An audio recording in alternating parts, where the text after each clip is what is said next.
यार शुरू करते हैं बिना किसी बकचोदी के। जीने मेरा दिल लुटिया।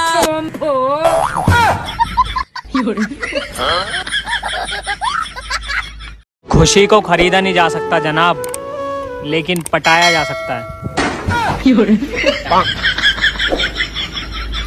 यार मुझे 40-50 लाख की रेंज में एक कार चाहिए, सजेस्ट करो पैसे कहाँ से लाऊं? आप ही बता दो। बात करनी है तो करो, वरना गू खा के मरो।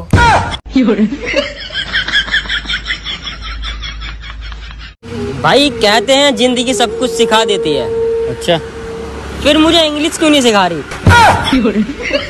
ना उसके लिए तो इंग्लिश स्पोकन का कोर्स करना पड़ेगा। कौन सा? स्पोकन। जिंदगी झंड कर देंगे सालों की, हमने कटिंग करवा ली है बालों की। जिनका दिल साफ होता है ना, उन्हें नहाने की जरूरत नहीं पड़ती।